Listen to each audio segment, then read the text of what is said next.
Anyway, I guess I'll start. So, this is the first one of these we're doing. We're going to start this sort of interview series with a bunch of devs that we basically select on a basis of we respect what their work is. We think that they've got a cool ethic and they're adding something a little bit unique and interesting to sort of the sim space or sim adjacent space. I think. I guess to clarify things, I'm Harry from the Gonna Hit PC team. I'll be doing the sort of emceeing of the conversation, and we've got Josh and Kavi here from Gonna Hit PC. Hey, and we've got Yep. And we've got Why485 from Tiny Combat, which is, I guess, kind of a series, but everyone will probably know Tiny Combat Arena. Is it 485 or 485? Which do you prefer? I always just say 485, but you can just say why. It'll work. All right, cool. Sure, that's good. And I think at least as far as I've found, you're a little bit of you're kind of an enigmatic guy. You sort of, you don't do much sort of public speaking. We don't hear from you much, at least from, I've been mostly sort of watching Tiny Combat from the outside, not really engaging in. I'm not sure if you do private streams or anything like that, but I think most of the people who know of your game probably haven't heard much from you. So it's going to be kind of interesting to hear your take on some of the content that we're going to cover here. And I guess to get into it, could you give really an elevator pitch to someone who, if they didn't understand anything about your game, how would you explain it to them? Like if someone asks what you do at a party or whatever, what do you say you make? Oh, I would never talk about this at a party. But so Tiny Combat Arena is I'd call it a sim light, because it's like a flight simulator, but nowhere near the complexity that I think what people associate flight simulators with. So it's really a throwback to the simulators of the 90s where they were complicated enough that they were interesting, and you were like, oh, this has some element of realism to it, but it's not so complicated that you need to study for it or anything. The gameplay is meant to be easy to pick up, and you play it for maybe half an hour or whatever, and then that's it. And then nice. I think cool. You may have accomplished that because I started it up and I immediately got the impression of, oh, this is Air Warrior. This is Air Warrior 2 reincarnated, which is a good thing. I have good memories of that. The funny thing is everybody will tell me a different game that this reminds them of.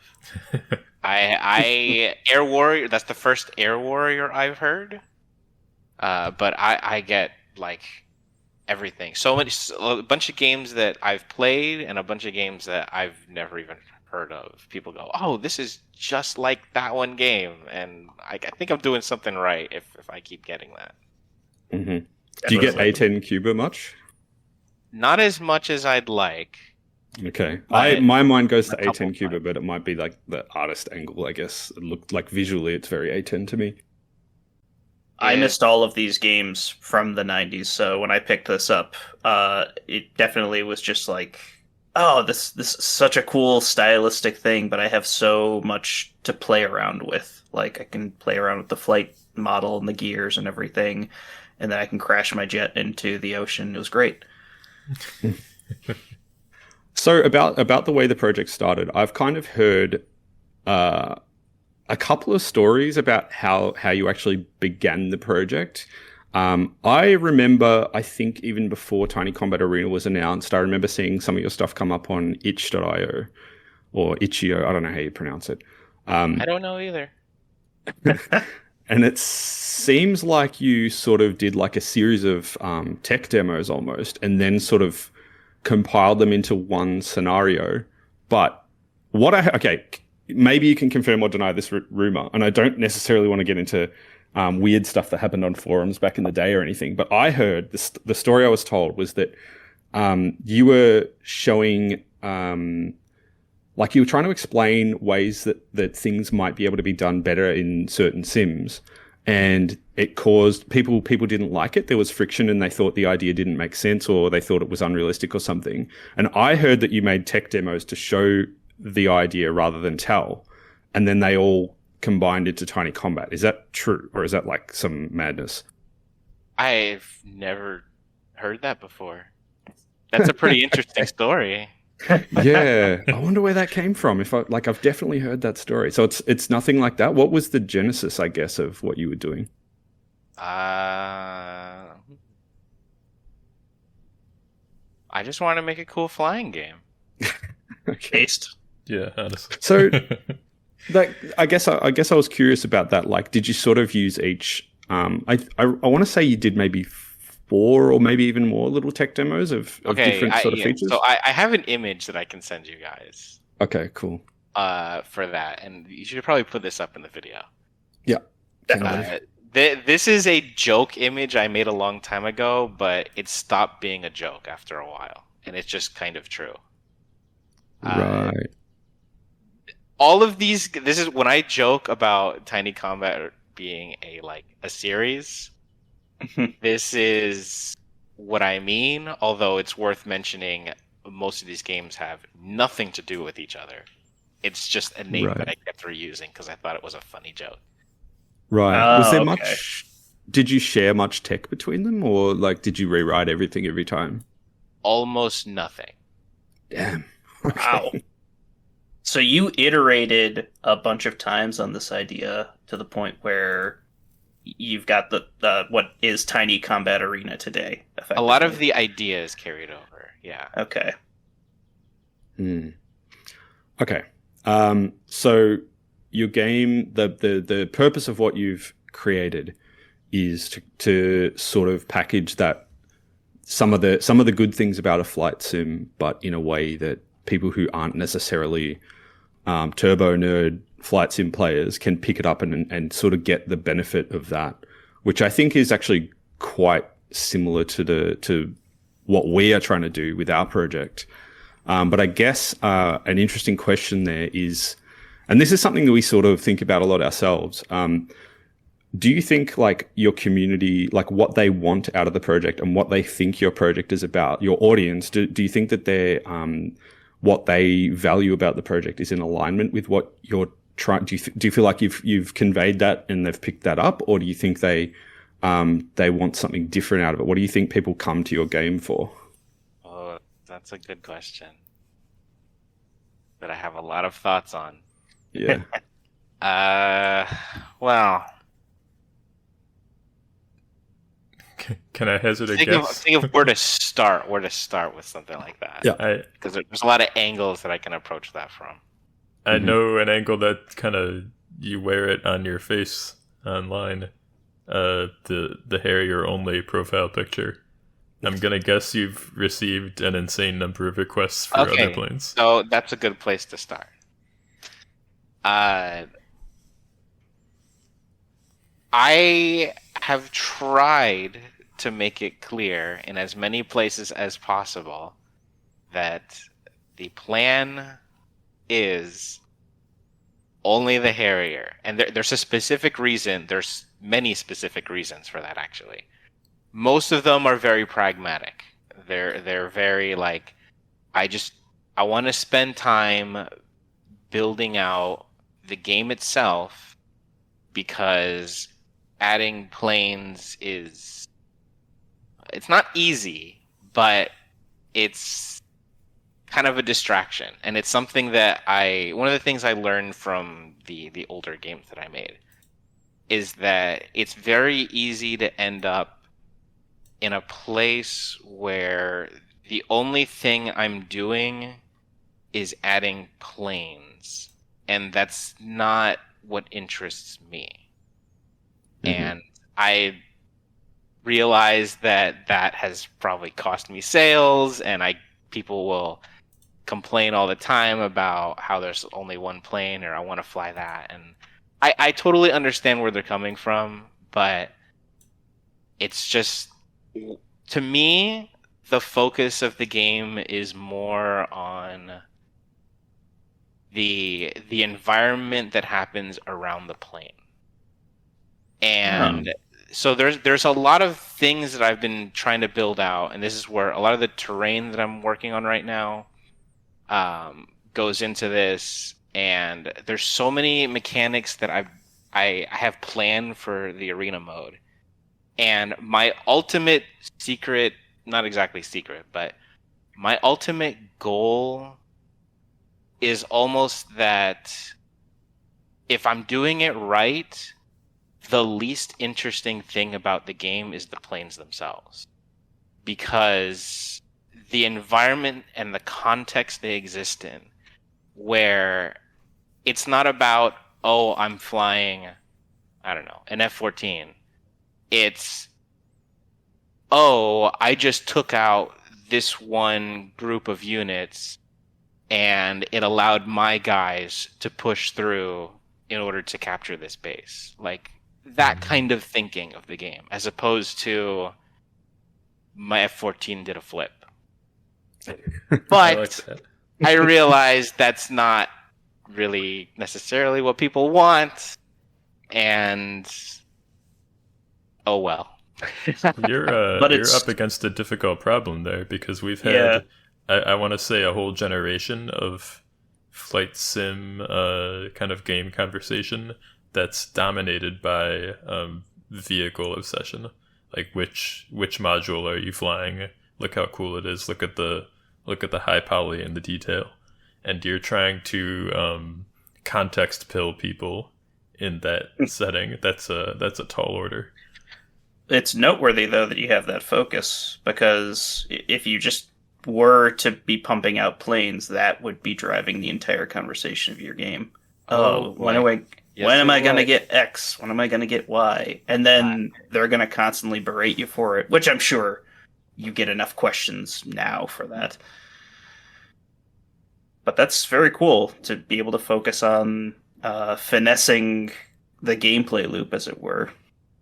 And it sounds like that's more, what you want, and that's a really cool thing to be doing.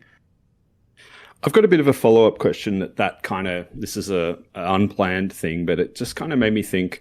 So I guess where my mind is going is if your focus is on the context that the plane is operating in, we're pretty on board with that. I mean, we pretty much, in terms of design philosophy and everything, I think there's a lot of sim developers that are kind of going that way, almost as a reaction to almost a decade of basically not having that, or having minimal helpings of that, or having that kind of thing be behind a tangled mass of like mods you've got to install and missions you've got to create and all this kind of thing. We want something with a bit more context sort of on tap. And that's like I feel like that's the holy grail that everyone's sort of working towards at the moment, or a bunch of people are working towards.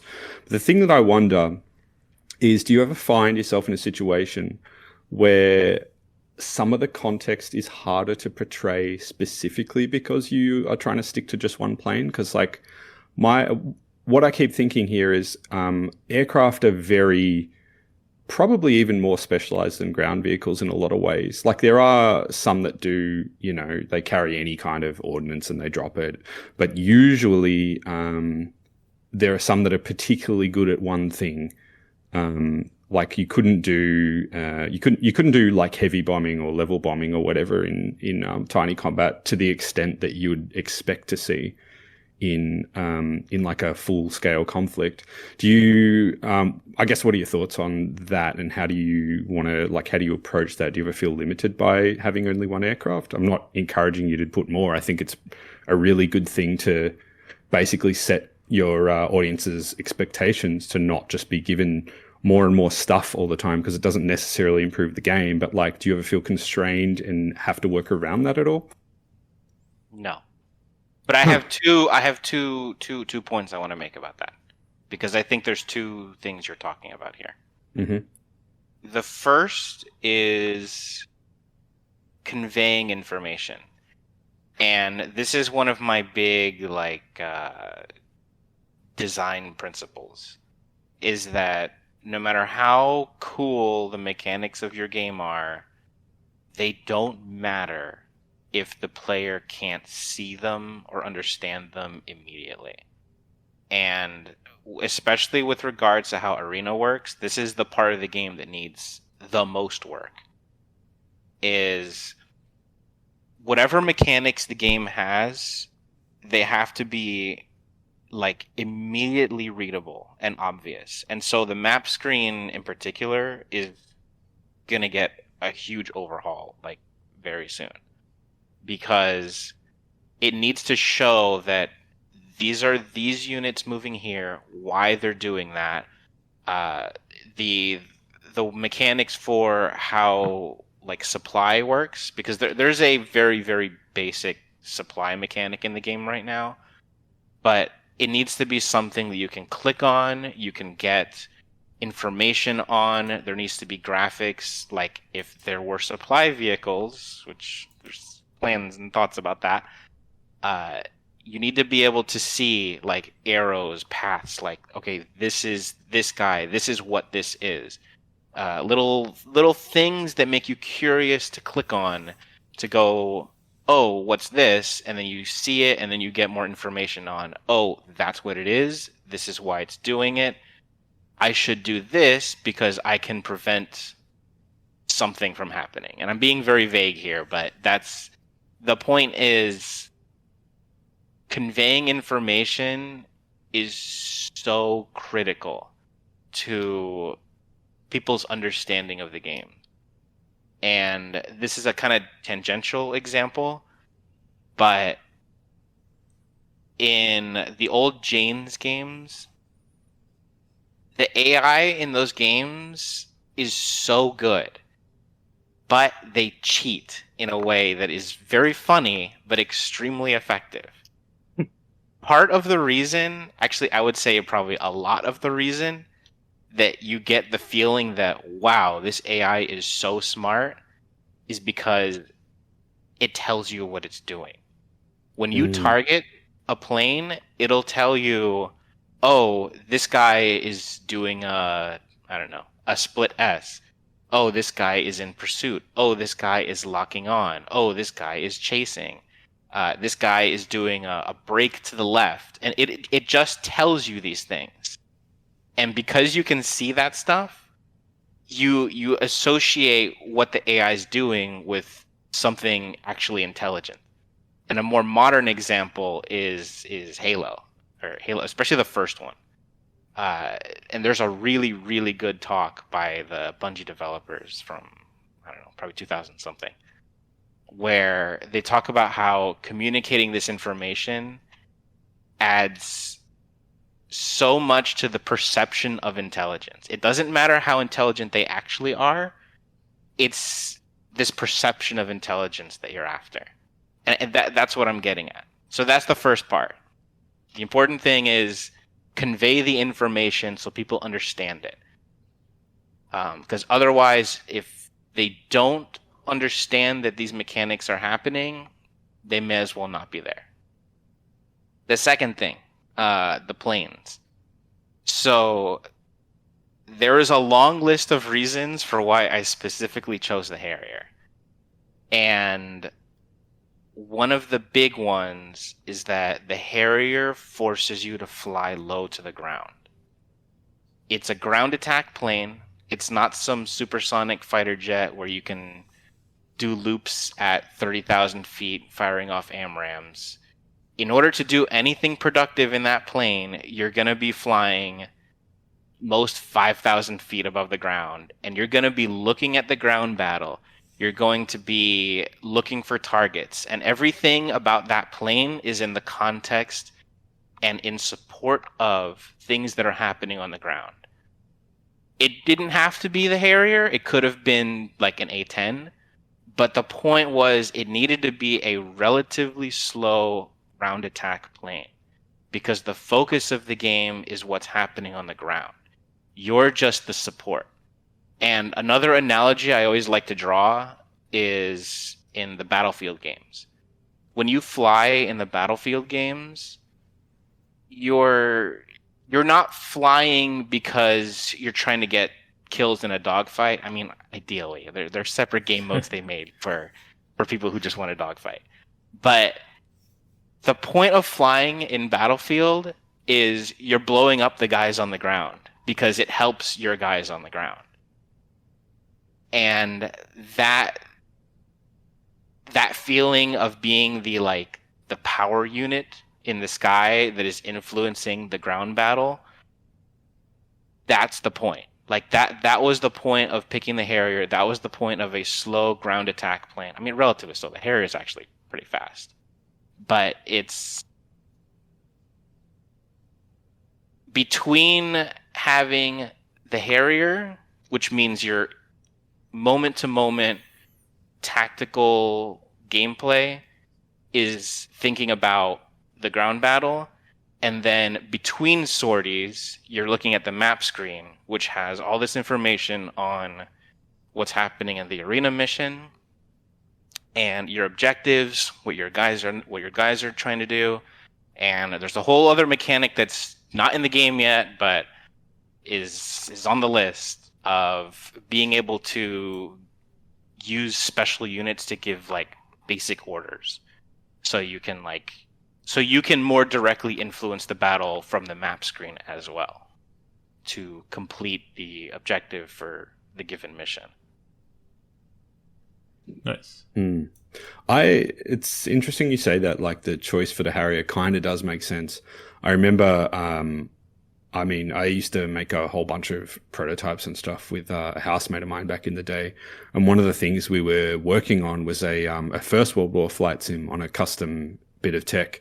And the reason was basically a similar thing. First of all, I guess it's hard to make all those sensors and stuff if you're running a custom engine, but also that same thing of the apex fighter in the First World War can still be shot down by a guy with a Lewis gun on the ground, so they're constantly in conversation with the things that are on the ground, which I think is that is the really cool thing about all those Battlefield style games. And I think it definitely is conveyed in Tiny Combat. And I definitely did notice that thing you were talking about with the AI. They'll be off to do a mission, and it's just literally in huge text above their head what they're doing. And I remember thinking to myself, this guy probably didn't need to do super complex AI to get them to go on a path to go and do a thing. But just the mere fact that the game is telling me that, it immediately is okay, these little dudes that are cruising around the map sort of in a way have kind of thoughts in their head, and it immediately gives them that impression of a little bit more intelligence, even though they're probably really quite basic.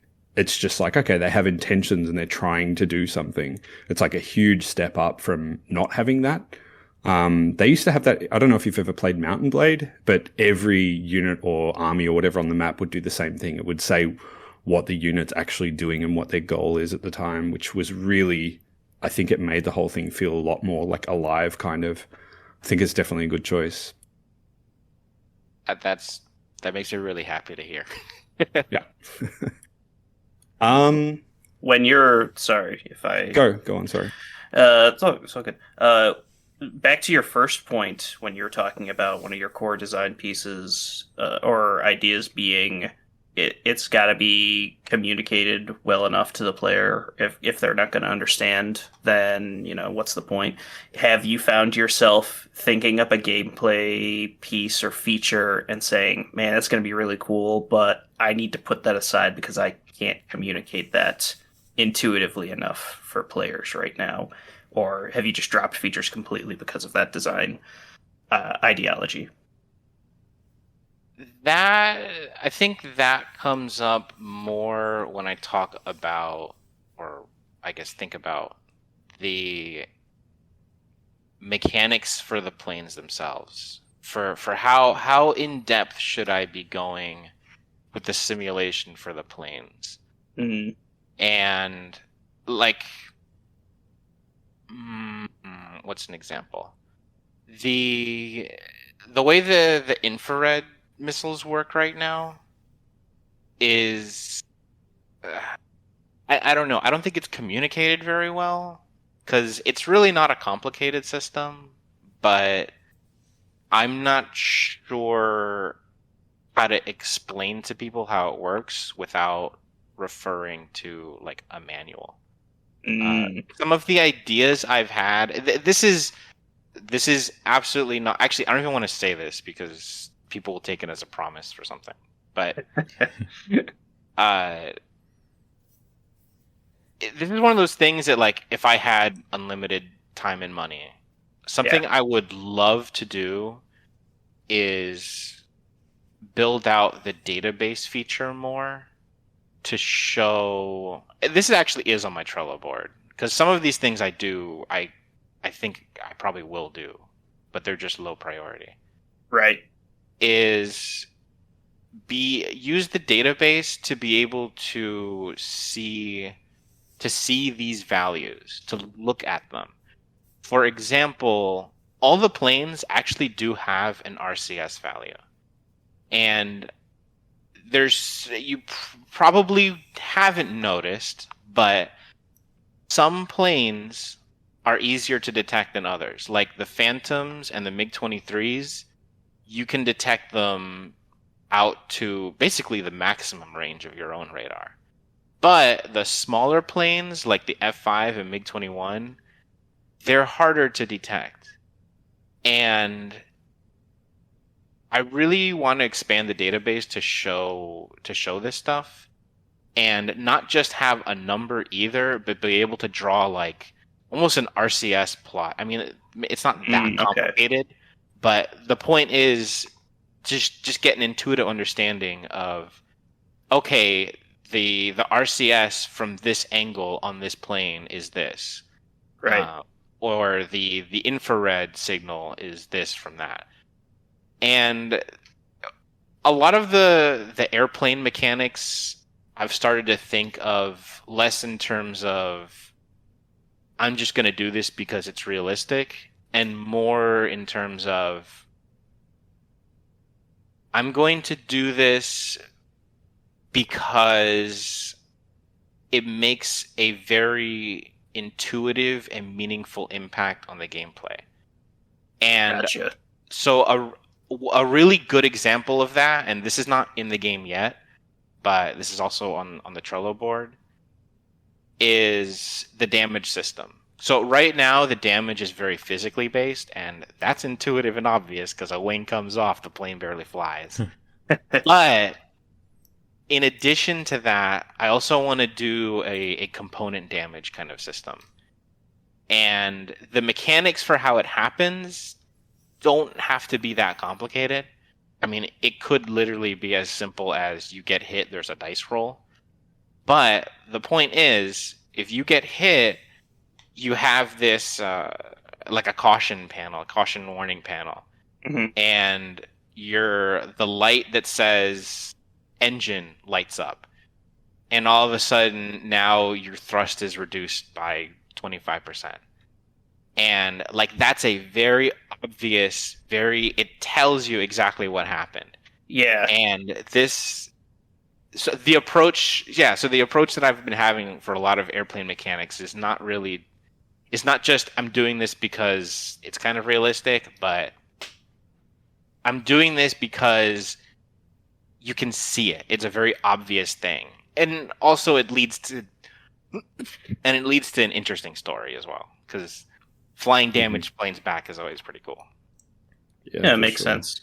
It sounds like you want to get away from like the magic of I don't want to explain this to you. You just deal with it, and replace that with no. This is why you can see these planes. You know, this is the information that charts from, you know, the logical conclusion from A to B, instead of just having like, yeah, it's all smoke and mirrors. Deal with it. I think That's a huge pet peeve of mine. Is games that don't communicate their mechanics, and there are times when that's appropriate and everything. There's no sure hard rule for everything, but in general, I really, really like when games communicate their mechanics. Yeah, there's different forms of communication too. There's the very explicit, let me give you a drawn out manual, and some people very much like that, and then others like the more, when this blinking light's going off, I'm on fire. I should deal with that. Yeah. I had a kind of a follow-up to that, actually, because I really like your philosophy about showing what's happening and making it intuitive, but the thing that immediately came to mind for that is if you show enough information that people think they can, like, critique it. Do you ever run into that where, like, if you showed the stats of every plane, someone might come along and be like, actually, that plane can't do that, and then you have to, like, chase stats? Or, like, what's your thought on that? So the stats. So I do show all the stats for everything in the game.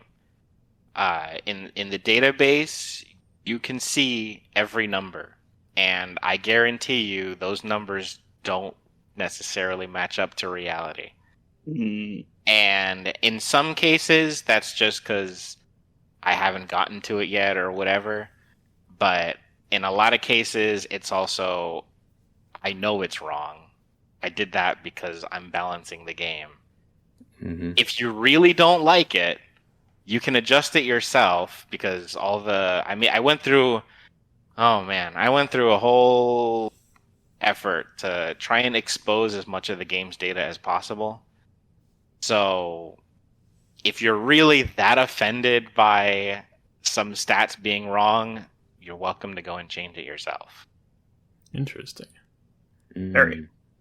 I was going to add also that I think the way you present your game is very, I think you cover your ass a little bit in that way. It's definitely got a fun vibe to it. Like, I thought it was really cool. I don't know if it was your choice or someone else's. The music you used on one of your trailers, it was like, I don't know the song. It's like Water Slide or something. I thought that was really cool because it immediately gave, it's such a stark contrast to, like, okay, let's get rid of all the, like, epic orchestrals. Let's not put some Hans Zimmer sounding stuff. Like, let's just, like, convey that this game is about having fun. And I think when you present in that way, and also the visuals are quite colorful, and there's also a little bit, there's that sort of quaint sort of, like, this is like old timey graphics, and you'll understand that there's, like, you go in sort of expecting corners to be cut in the name of fun, because that's how those games were, right? Like, there's the expectation setting is done a lot more skillfully in that way. I think, was that your idea, by the way, to use that in the trailer? No, but it is something we talked about. Right. So I didn't make that trailer. I provided all the footage. And I didn't pick the specific song, but we did talk about, like, what kind of music should be in the trailer. Yeah. And so, yeah, that was a choice. I'm guessing in discussing that, you were answering questions like, what's the theme that I want to, or the emotions that I want to really evoke with this? And it's like, Harry, you were saying, it's not like boom, bam, action, everything overwrought, but more of a stylized take to it. Yeah, it's meant to be fun. Fun is Pick up nice. and play. On the topic of sort of arcane mechanics and conveying them, I think that the stuff you're saying, it's like, it just definitely brings back memories of things like playing IL-2 1946, and some of those early jets that didn't have wing fences and all this kind of stuff. If you exceeded a certain airspeed, you'd just, like, lose your airflow over the wing or something and start, like, uncontrollably diving, weird stuff like that I had no idea what was going on, because I'd be playing them as a teenager without even necessarily an internet connection, and just have no way of understanding, like, you know, I mean, there's probably a manual, but I wasn't the patient kind of kid to go and read it. I was just like, oh, this thing just kind of falls out the sky if you go too fast.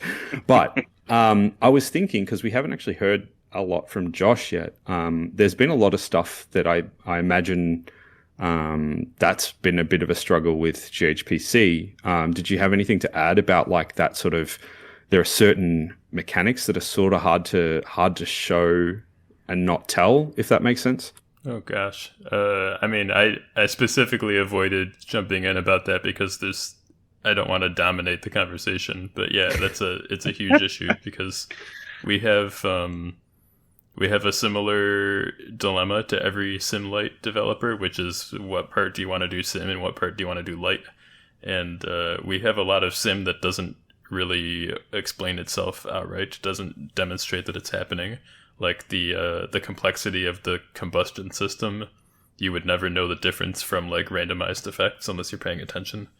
Or the fact that the AI have like different spotting speeds for whether the target's moving and what time of day it is and what kind of optics they have. Like, it's all pretty nicely detailed under the hood. It's just you're never going to notice. It's just going to be indistinguishable from, hey, look, there's a basic gameplay and go have fun.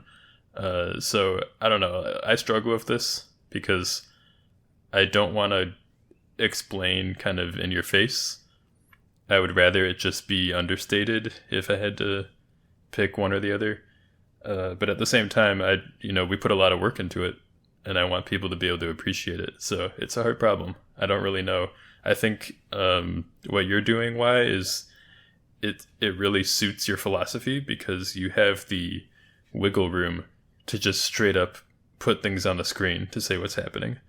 Where we've kind of painted ourselves into this corner where we have, here's what the gun sight actually looks like, and here's what you actually see and hear, and how do we put a message in there at that time that says, by the way, the enemy just exploded because the ammo was cooking off for a couple minutes and heating up the other ammo, and then there was a sympathetic detonation. Like, that doesn't fit. There's no room for that. It's just kind of, it would ruin the aesthetic and the immersion. So, I don't know. It's one of those things that you can get away with more if you've left yourself room for it. Why would you say that kind of that communication aspect and making the inner workings of the game very known to your audience, would you say that you've pretty much nailed that most of the time? Like, do you feel satisfied about what you've done there, or are there things that you still think that you want to sort of explain better or cut, or what's your level of satisfaction with that, I guess? There's still a lot of work to be done. I mean, what I always use as reference is when people ask questions. Mm-hmm. And I always try to think about, why did they ask this question? Why didn't they understand this? And what I could do to make it more obvious. A good example of that is a lot of people don't understand that the tanks can't capture bases. Only the APCs can. Mm-hmm. And so that's one I've been thinking about for a while. And what can I do to make it clear that the tanks really don't have any business, like, with the whole capture mechanic? And some of that I think is more organic messaging, like the way the tanks move right now, they will sit outside of a base, and they're kind of just spawn camping, really, but it looks like they're trying to capture if you don't understand, but maybe they shouldn't do that. Maybe they should do something else when they don't have anything to shoot at. Maybe there's some symbology that should change. I think some of this could be taught better in a tutorial, so for that, there's the first campaign in the game is basically just going to be a tutorial campaign that with the goal of, like, every mission is to explain one or two mechanics. And maybe if people going through that, I can explain it better that way. I don't have a great answer to this yet, but I mentioned that because it's a really good example. There's a lot of arena mechanics that are not as obvious as I'd like them to be. And the solutions they're going to be nuanced and complicated, because there's so many things that go into why people think what they do when it comes to game mechanics and game design, and you have to kind of manipulate is not a good word to use, but you have to get people to understand by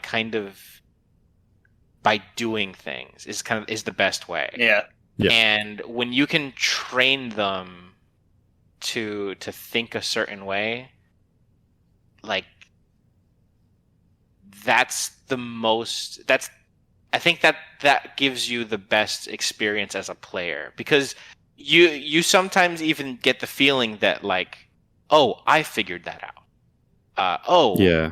I figured out that this unit does this, and it's because it was designed, the mission or whatever was designed in such a way that it exposes that in a very clear manner. Mm-hmm. So Ruby of Blue, I hope I got that right. So this guy does a bunch of Halo mods, and he makes these huge videos about how he rebalances Halo missions and weapons and all that. And his videos are totally worth a watch, because his skill as a game designer, I hope he gets a job doing this because he's really good. It is all about teaching people how things work just by experimenting with them. And it's and just how you lay out the level, like the encounters you get. And it's brilliant stuff. I recommend looking at it. I'll The link check it for out. one of them. Yes, that's it. The thing you were saying about manipulation maybe isn't the word for it, but you're definitely trying to lead people to the conclusion. That's that's just part of making art, right? You're trying to evoke something in the audience, and games are no exception, even though they seem way different on the surface maybe. You definitely have intention in how you design everything. And so the ideal outcome is people have fun and they think that they arrived at that on their own and they're satisfied, but you have to have that thought going in if you're doing it properly. I think that's completely natural. Yeah, I was going to say that I think we get this quite a bit, and I don't know how much you hear this from your audience, but like there's a certain type of person who goes into a game and they think that the holy grail of game design is the player can do whatever they want. The more player freedom, the better. But kind of I guess the problem with that is it's what you think when you first start forming your first thoughts about game design, because you think the unique thing about this medium is it's a story in which the player is actually a participant in the story. That's the thing that separates it from a movie or a book or whatever, right? They're actually an agent in the story, and they collaborate with the author in creating the story, right? But I think if the author isn't creating a situation, if they're not contriving a situation or a role for that player to fit into, they're kind of not designing anything at all in a way. If there's so much room that it's sort of whatever. Like to me, the art of game design is it is basic. I mean, manipulation, again, there's negative connotations with the word, but that's kind of what it is. It's you're the person with all the dials and controls, and you're sending them a signal. It's almost like playing a game of charades or something, where you're using the mechanics to try and say, okay, explaining the role, like this is your role in this story. But you need to do it. The challenge of it is doing it in a way that they still feel like they've discovered it themselves, and they still feel like they take a bit of ownership over how they do that. So, and that's why I say it's a collaboration between the player or the audience and the author, rather than you don't have them on puppet strings, but you're collaborating with them. And the challenge that we have is we only get to say our part of the game, before they download it, kind of thing. And then once they've got it in their hands, we don't get to tell them what to do anymore. But ideally, if we've done it well, we can sort of still get the message across. But I was thinking as well, when you're doing this kind of stuff, there are certain things where you will sort of bend. Like how much would you say that it's important for you to take those, like if you imagine all the game mechanics and game elements and stuff as like your palette, right, that you're going to make the picture with, how important to you is that those things come from some kind of reality or some kind of verisimilitude or like simulation or whatever? What do you think is the importance of bringing that in, and what's the relationship between your game and like a true simulation in a way? It's more important to me that something feels realistic than it is realistic. Mm-hmm. Because a lot of things can feel real, but aren't actually real. So the rule that I always go by is it should be real enough to be interesting, but not so real that it starts to cause problems. Mm-hmm. And so the missiles, for example, the missiles have a lot of realistic mechanics to them. Like, they do have rocket motors, they do burn out. You can dodge a missile by making it run out of energy. But none of that is tuned in a realistic way. It's all very exaggerated right now, and it probably will stay that way, to be honest. I don't, aside from bigger missiles having longer ranges, I don't think that's going to change much. So like the ranges are more the ranges are compressed. So, and it's all very tuned to be like what I think feels good for gameplay.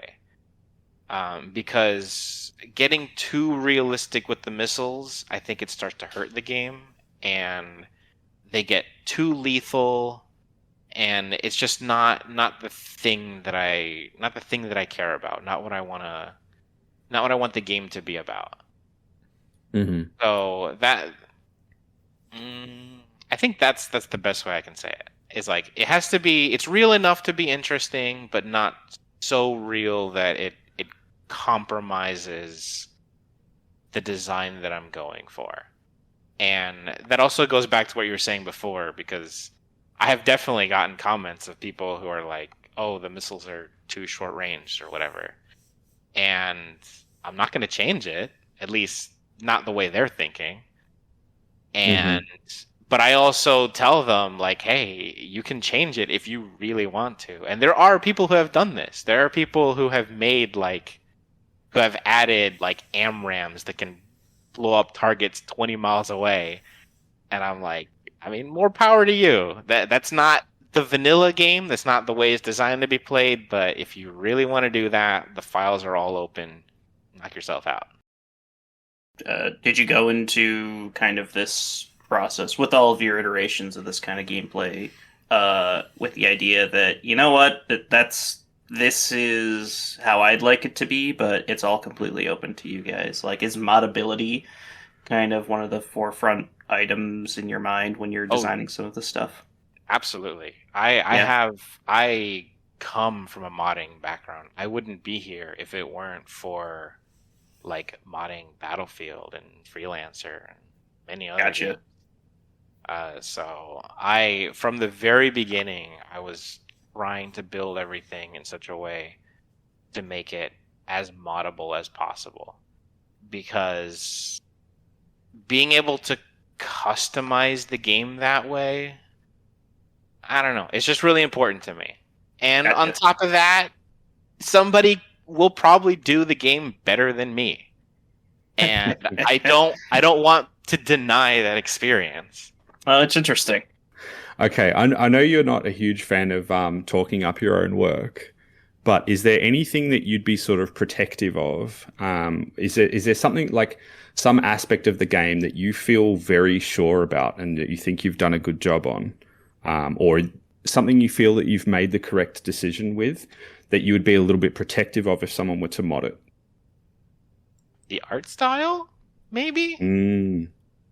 So there is nothing aside from the difficulties of getting models into the game, which is unfortunate, and I hope someday I can fix. But there is no reason the game has to look the way it does, aside from a few things, because the way the shaders work.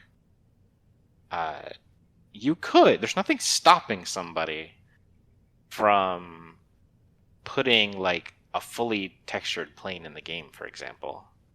Right. Honestly, I think I'm kind of curious what that would look like, because I don't even know what that would look like with the shaders. It'd probably look bad, but I don't know. I don't know what you guys are talking about. That's what planes look like to me. Everything is cell shaded when I go outside. I'm just putting in my notes here that if you ever get plane mods working, I'm going to be porting ripped War Thunder assets into your game. No. Yes, the holy grail of modding, ripping War Thunder assets.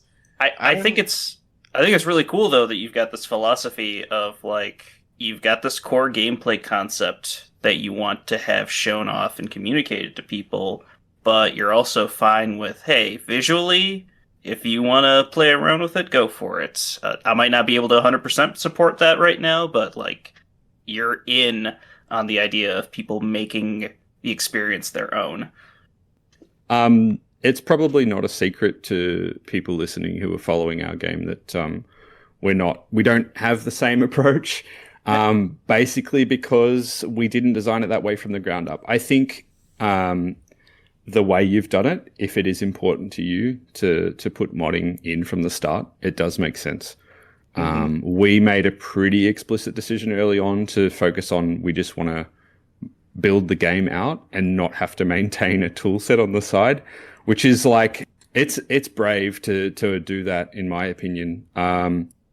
And yeah, I can see why there might be some anxiety about what people might do to the look of your baby, I guess, when if or when you do end up putting the ability to mod the visuals in.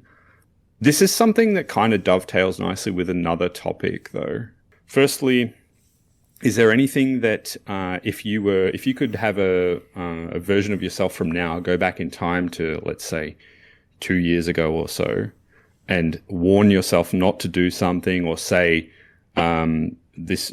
you've got the wrong idea about something about this? Is there some fundamental change that you've experienced going from someone just sort of tinkering on itch to someone who's relatively well known in the scene and someone who people respect the work of? Is there anything that you would tell yourself in the past about that and about your experiences there?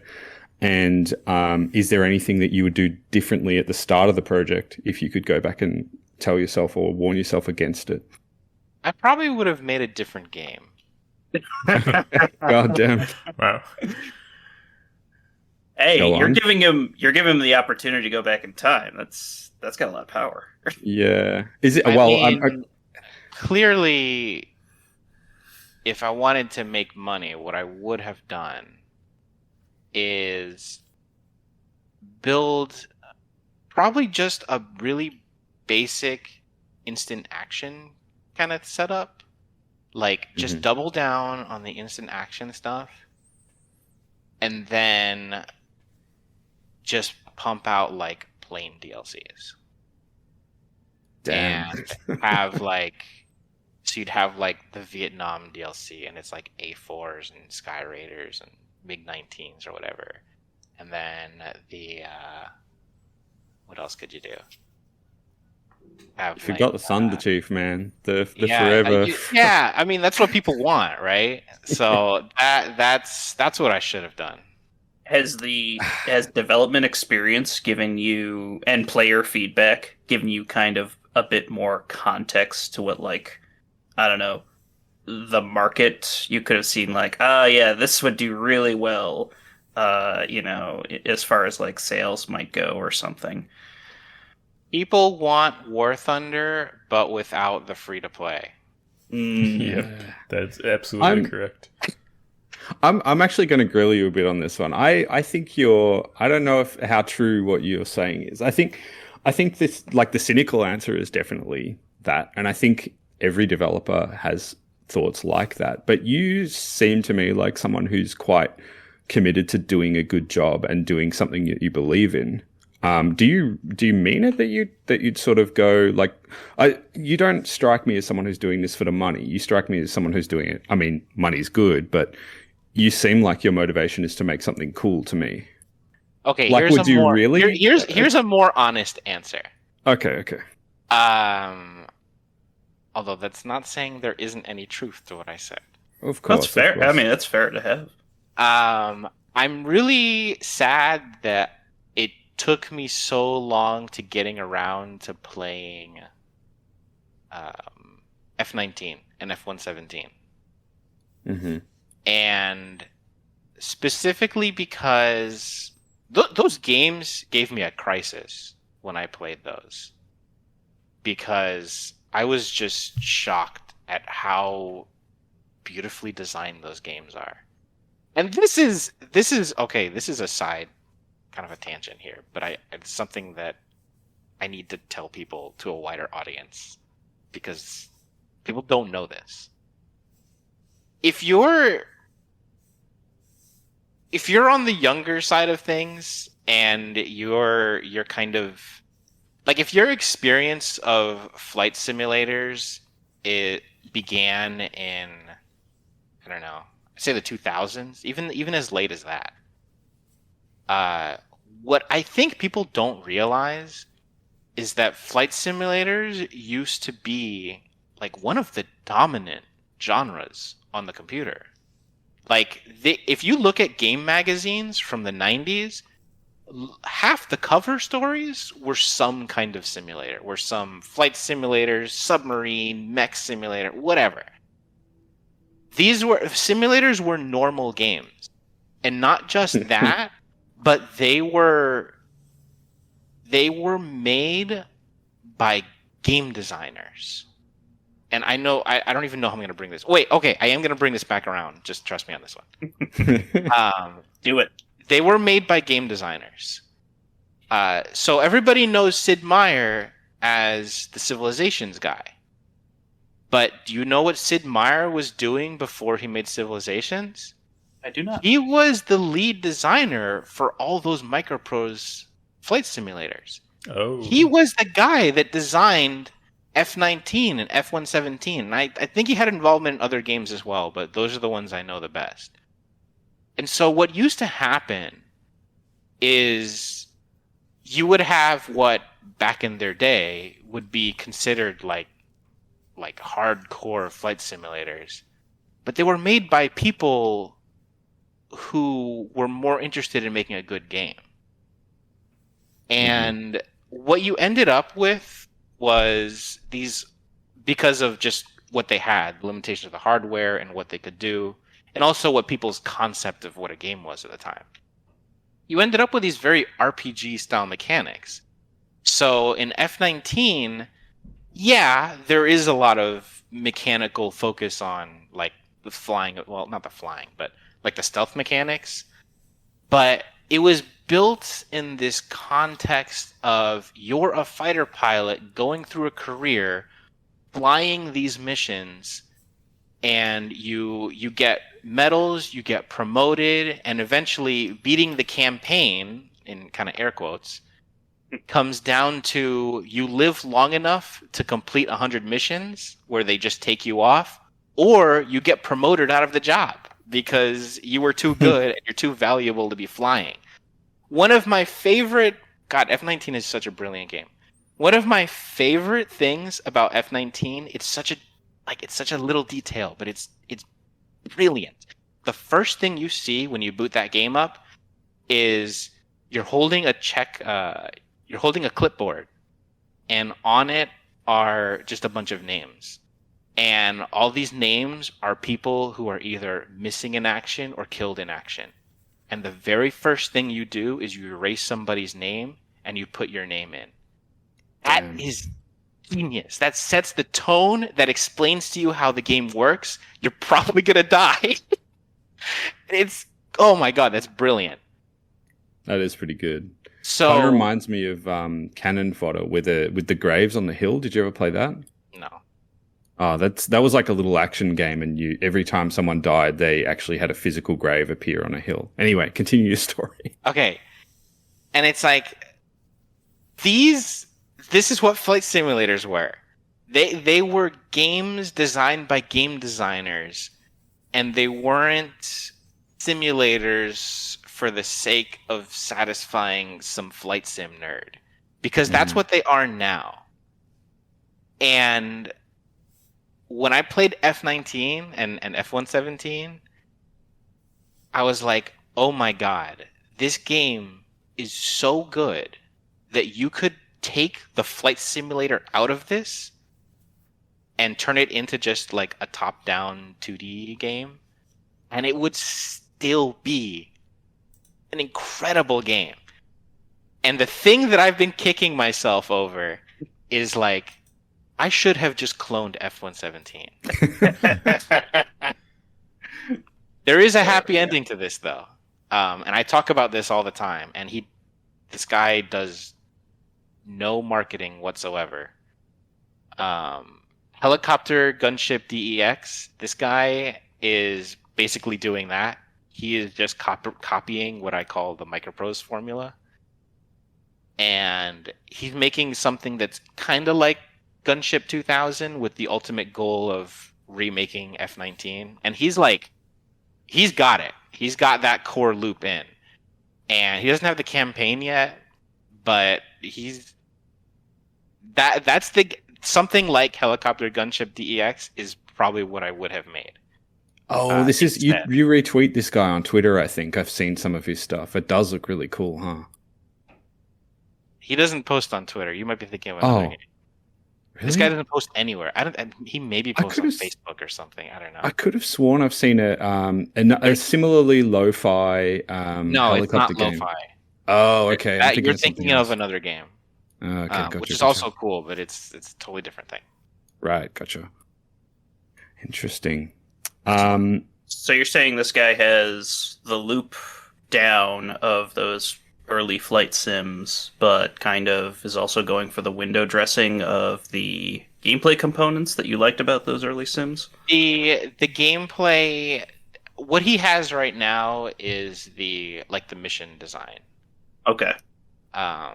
There will be a I don't want to speak for this guy because it's not my game. Sure, but I'm just telling people to keep an eye on this because he understands why those games were good. I see, and he's been working real hard and pushing out updates real fast. Like it's really incredible how fast this guy works. Nice. You can work pretty fast when you're just one person and you're chasing the dream. Speaking from experience. The stuff that you're saying about how this formula was worked out back in the day and people used to make these games as games and have design behind them, that really touches a nerve for me, like in a way that I agree with that. It almost feels sometimes like we have like the old state of sim gaming went extinct and we're unearthing it. Like, we're rediscovering things that were well known and developed 20 years ago and are just gone from the scene. Like, people are waking up from a dream where the only thing that exists is War Thunder and DCS, and every game has to fall on a sliding scale between those, and there's just whole arcs of game design that are missing from the picture. I hope some of these projects catch attention and restart that kind of that focus on the holistic game design oriented picture, because I don't know, it really feels sometimes like games back in the day were better. I know rose colored glasses, nostalgia, whatever, but honestly, like the sim light sphere of games, it feels very undercooked at the moment. Some were better back in the day. I mean, I know I'm not the only one feeling this. Like, I don't know if you've seen Enigma's video about like the state of sim gaming and how Boy, I have a lot to say about that video. Oh yeah. I mean, suffice to say that I think maybe all of these takes are coming from the same central feeling that there's something wrong, there's something missing, and it needs to come back. That's all I wanted to say. It's like I think we've gone too far off into the weeds of like people making games specifically to gin out content and get money, and we're missing kind of some of the soul from it. Yeah, I think like people are very stuck in this sort of thought pattern of one thing bad, other thing not bad, or other thing good. And it's sort of, it's, to me at least, it's not so much about like I'm not a huge fan of like War Thunder and DCS for a number of reasons. Like I really respect what the project has achieved, but it's sort of just not for me. Like I just don't really have the time and effort to spend on it to actually get the value out of it that you have to put in. I can't generate a return on that investment, I guess. But I can't, to me, it's more about certain approaches to game design and sim development that they just don't exist anymore. It's a whole thing that used to be available in the market and just sort of isn't for some reason.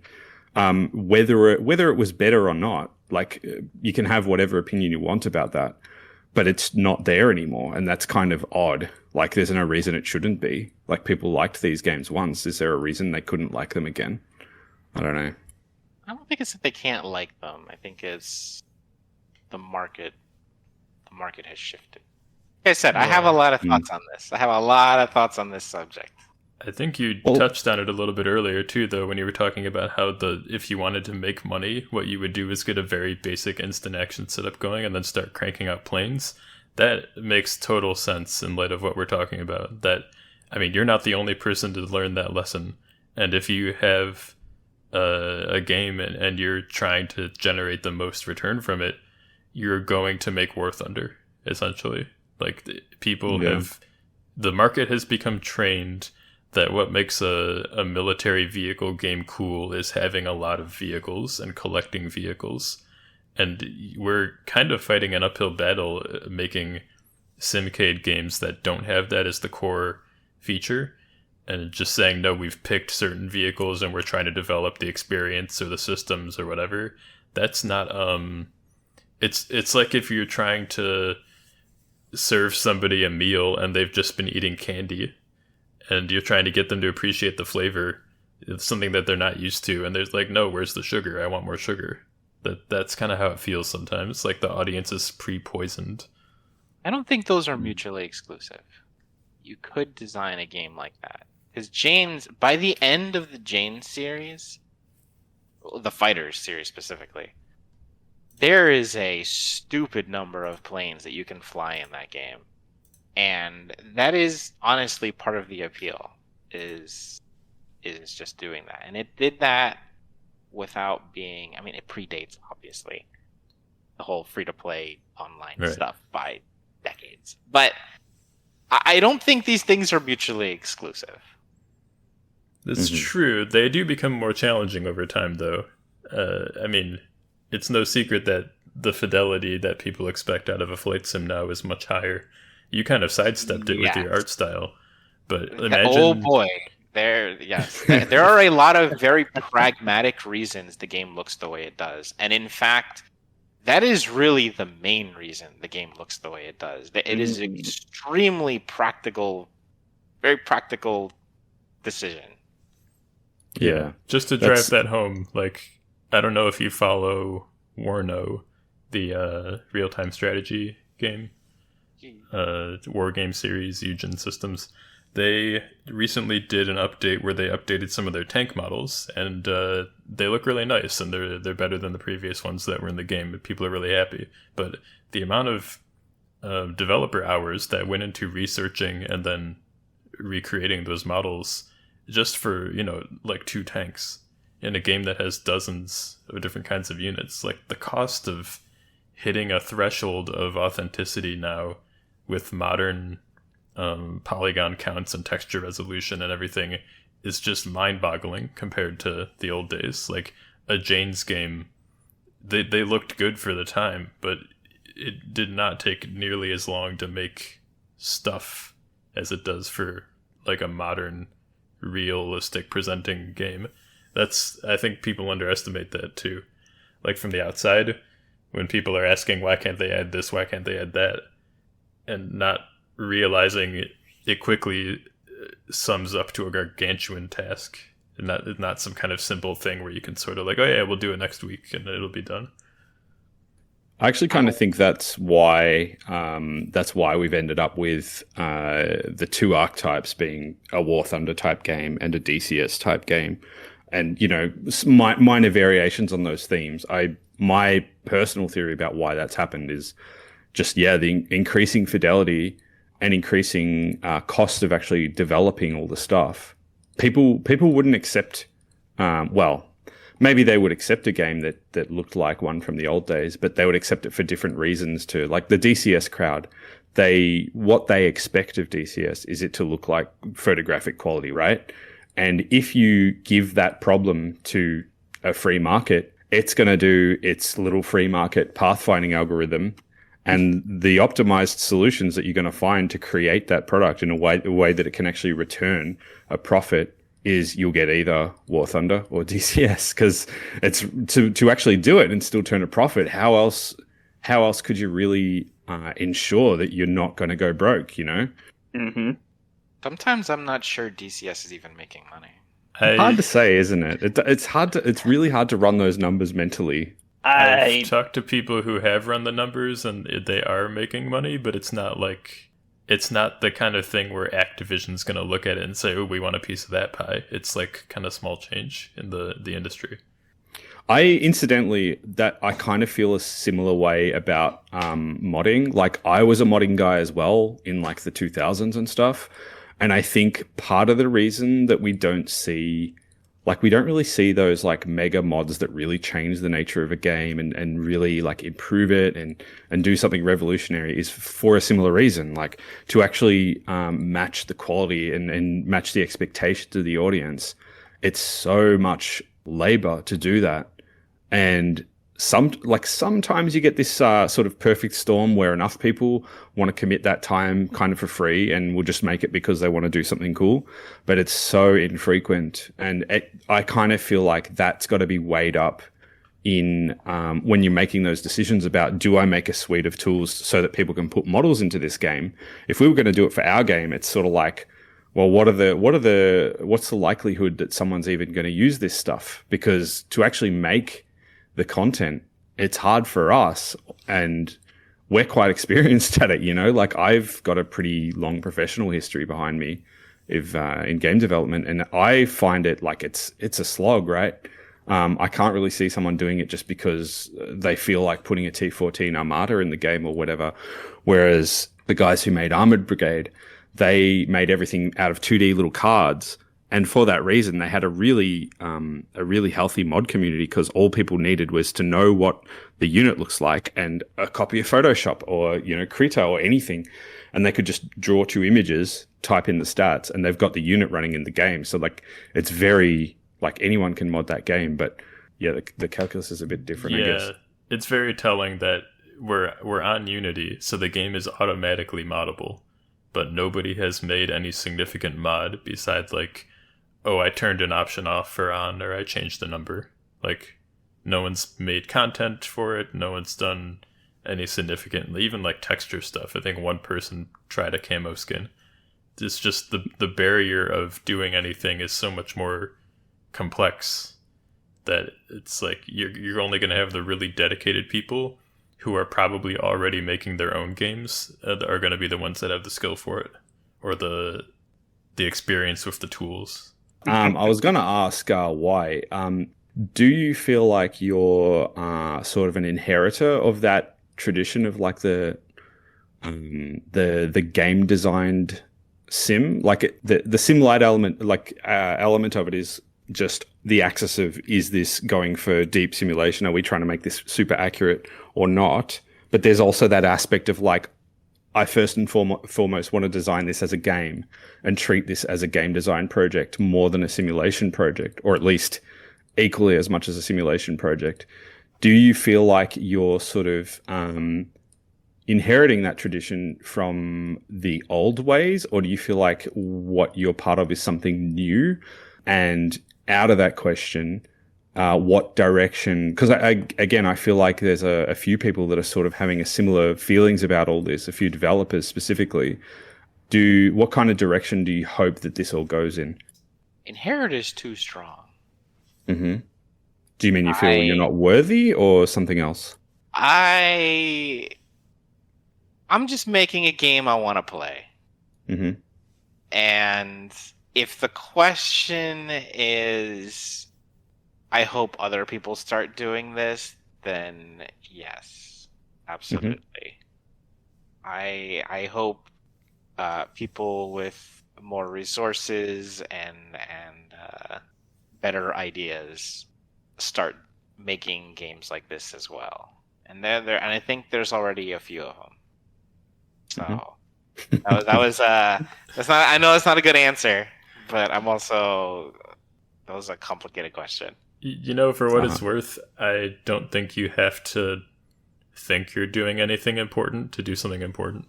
I think everybody who actually wades back into that space and tries something, especially with such a drought at the moment, is contributing to that possible future where it makes a resurgence.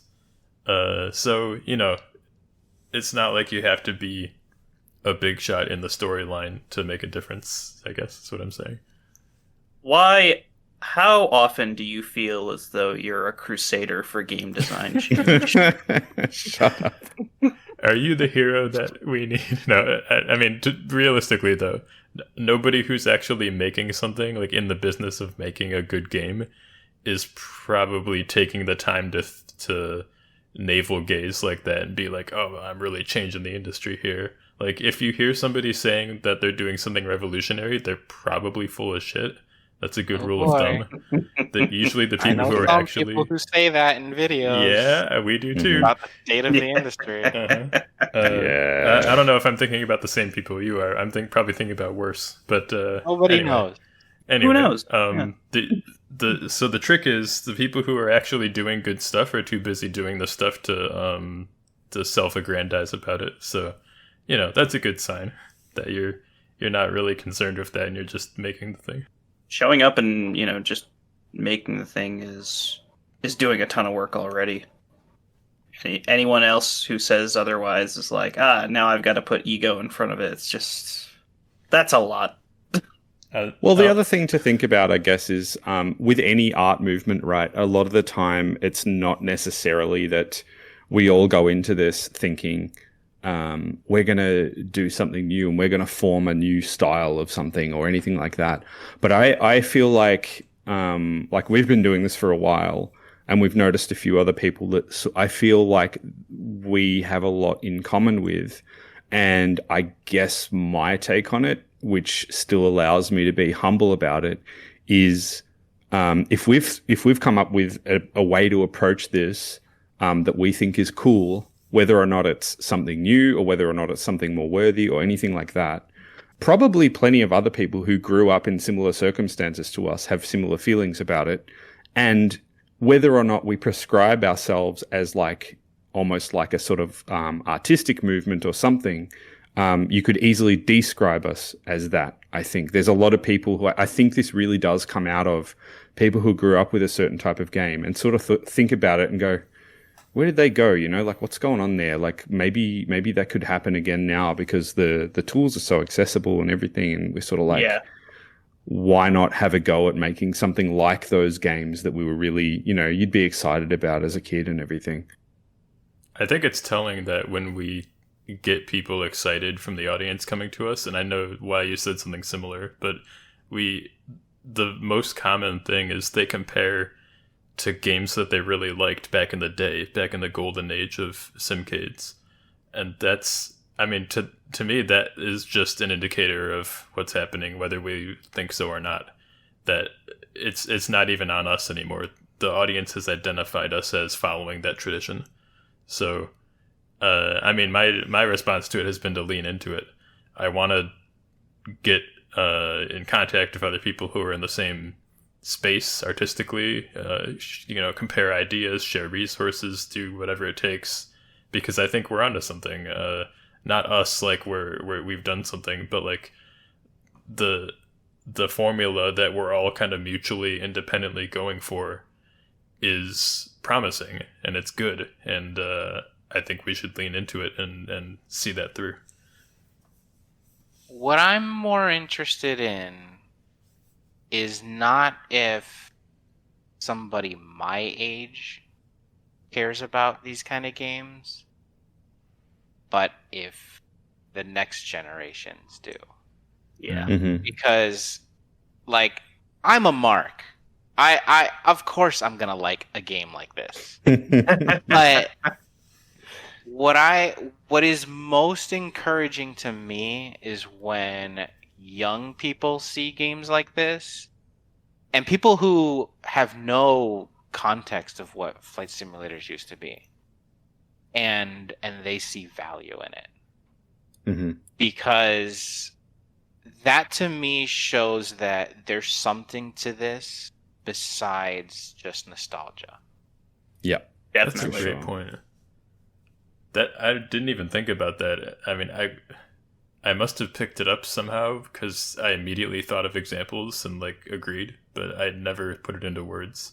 Yeah, that is very important because if it's just nostalgia bait, it's like, I don't know. It's kind of a, oh, remember when this used to be cool? Okay, all right, now on to the future. I guess it's all over. But like when I see people playing the games, like I just use GHPC because that's the one that I've paid the most attention to. Like I'll see people post videos of playing the game, and sometimes it's very obviously young people. Like the way that they write and the emojis in the title and all this stuff. Like, and I look at that and I say, oh, that's really cool that someone who has never played Armored Fist or M1 Tank Platoon is playing GHPC and they're having a blast. Like that's a success. That's we've done a good job there. I think that's a really important element to that. It's kind of intuitive. That feeling is very intuitive as a game developer. Like, yeah, we want to make a thing that we want to play and have fun with, but getting other people excited about it, it's like a force multiplier for us wanting to keep doing this. It's also validating, right? Because you can't trust yourself completely. I, as much as I feel strongly about my design goals or whatever in making games, I can't trust that it's not just me and my nostalgia and my personal preferences and whatever. Like, I could be the vast minority in what people like out of a game and what people want. The real proof is when other people play it and they say, yeah, this rocks. When your Steam rating is good, when your comments, your feedback are good. That's the real validation that you look for. I think your game is good, Josh. Well, thank you. It was all worth it. I'm gonna put it right up on the refrigerator. Yay. Mm-hmm. Butting up against an hour and a half, is there anything you want to add? Why about, I guess, any lessons learned or messages to other people in this space, which you sort of touched on, that you hope that there's people out there? Is there anything that you would say to someone wanting to get into this kind of development, or any hardships that you'd want to warn about or something like that? No, just do it. Very good. You want to know how to make games? You start making them.